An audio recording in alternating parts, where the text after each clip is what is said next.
Good afternoon, welcome back to the channel. Today we're going to talk a little bit about the dual clutch transmission on the 2022 Honda Africa Twin.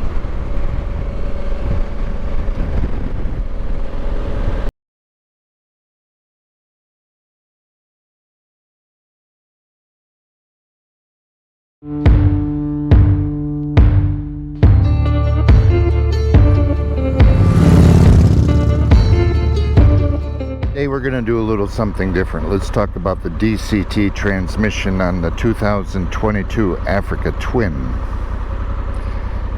As you can see, we have different sport modes: Sport 1, Sport 2, Sport 3, a couple of off-road modes, and of course the ever popular drive mode. You have your neutral selector, your manual selector, or you can do gears. Sport 2, Sport 3. We all know what drive is, so let's try a little pull with Sport 1.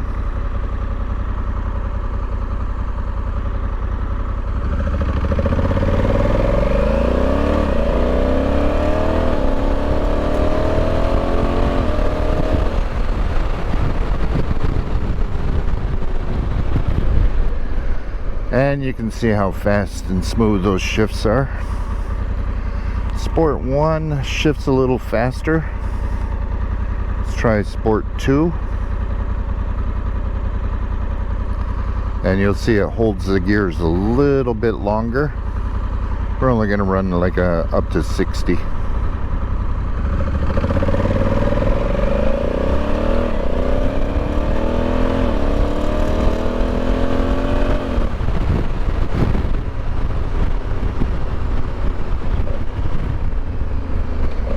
And you also get a little more aggressive downshifts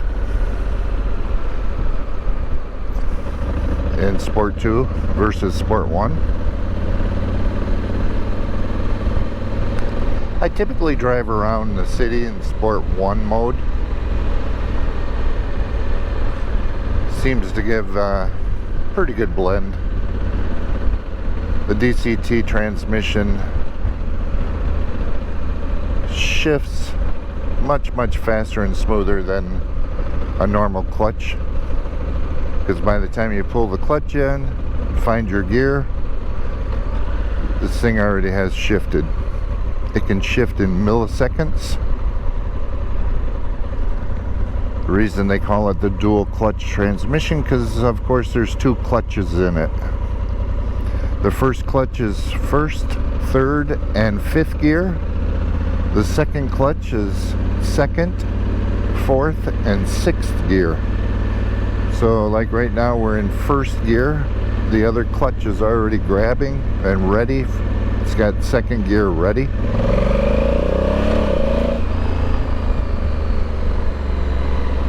And so on. So the next gear is always ready. It's already spun up, just waiting to be engaged. Let's try a little pull with Sport 3. I don't know if you can hear the difference, but it makes a pretty good difference. Sport 3.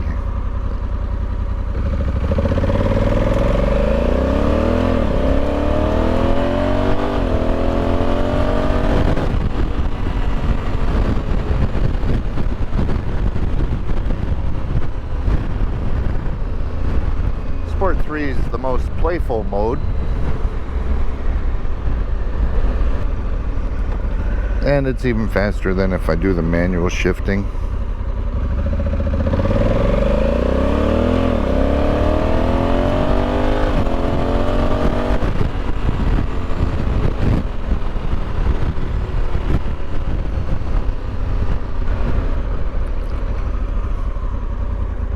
And drive, of course, is just going to be pretty leisurely. Oh, don't want to go down there, it's a dead end.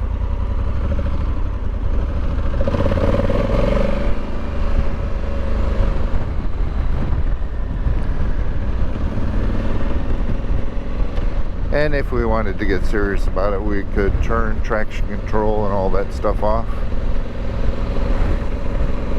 But we all know I'm not that technical of a guy. Just like to get out and have some fun. And you can still see we're in Sport 3, and it was holding first gear for quite a while there.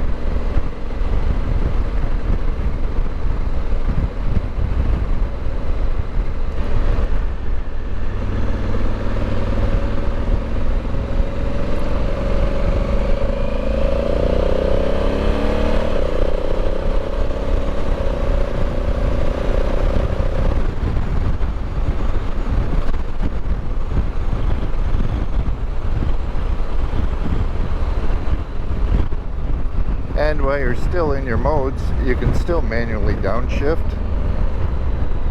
or upshift without going straight to manual. Looks like we got a little action going on out here.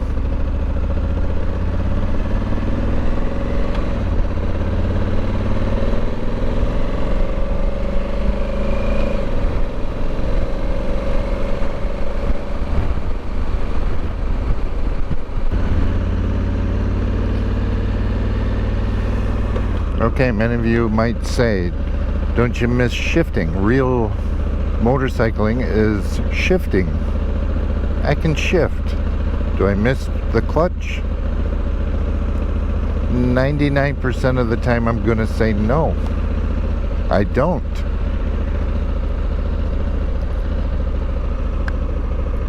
Do I like it in certain technical situations when I can feather the clutch? Use the clutch instead of an accelerator? Yeah, then it's kind of handy. But instead what we do is we use the back brake, blip the throttle to keep you upright. Back brake slows you down, gets you through the technical stuff.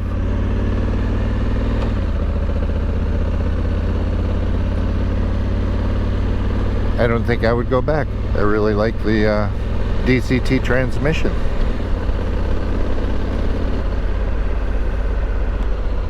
And it shifts just so smooth, so fast.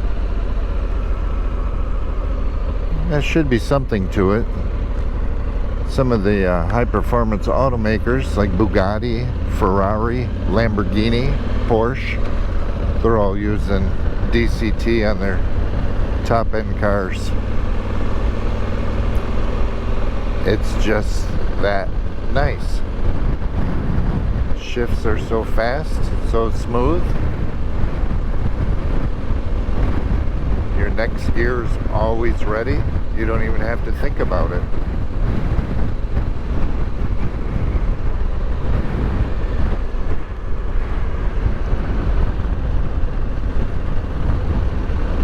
And what about downshifting for corners?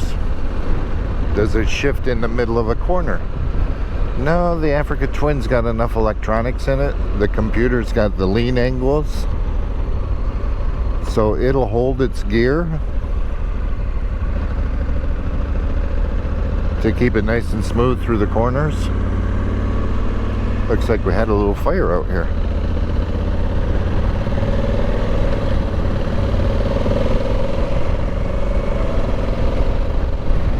There are some little differences. When you park the bike, it automatically drops to neutral. That's why you have the emergency brake, or the parking brake, as you should say. Because normally with your manual transmission, of course, you leave it in gear. DCT Africa Twin always defaults to neutral when you shut it off. Not a big deal. Just pull the parking brake and you're good to go.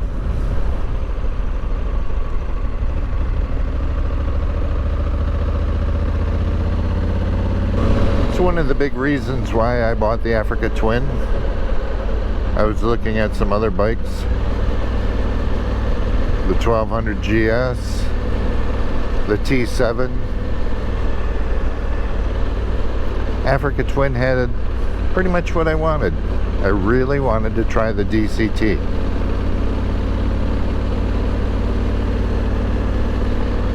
And in the city, oh, you can't beat it.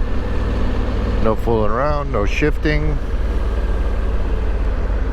Always in the right gear, ready to go.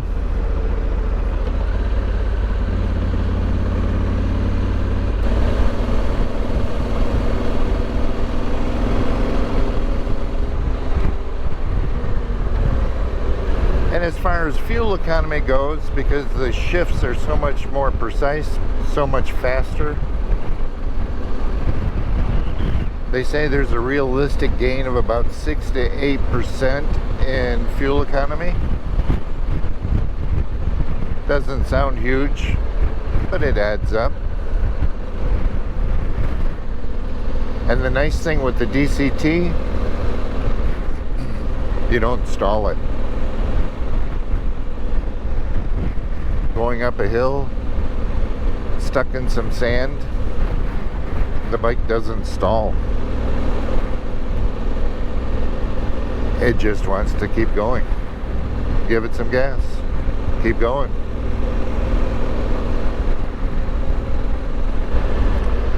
And for that 1% of time when the clutch would be nice,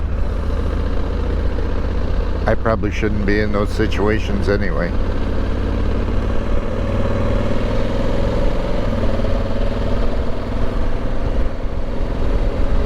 And as far as the reliability on the DCT transmission, can't really speak too much about it. As you can see, I have only 12,300 miles on it. Never had a hiccup. Never a worry, never a thought.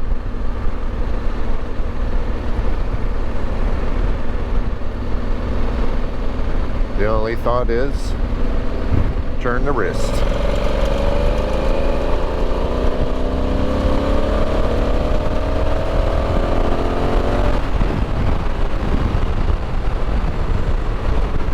Didn't even have to pull in the clutch. Didn't even have to shift. Isn't that nice? It's always ready to run. Looks like they had a pretty good fire out here.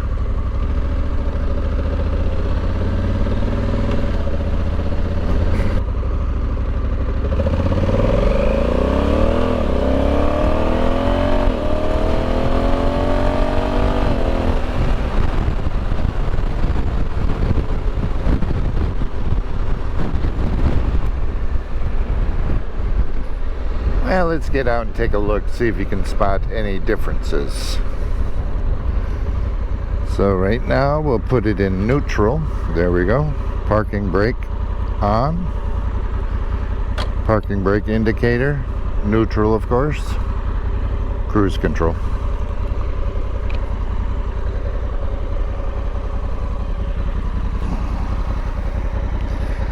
And let's see.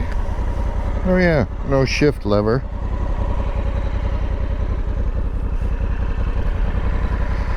And the only real badge you'll see is this one little one here. It says dual clutch transmission.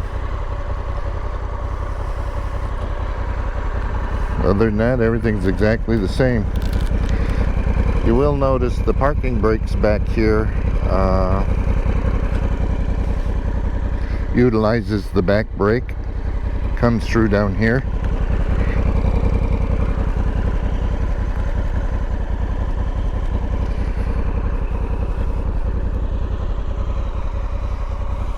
Beautiful day today. Let's get back out and enjoy a little bit more.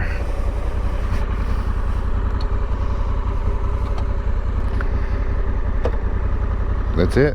Ready to go. Take the brake off.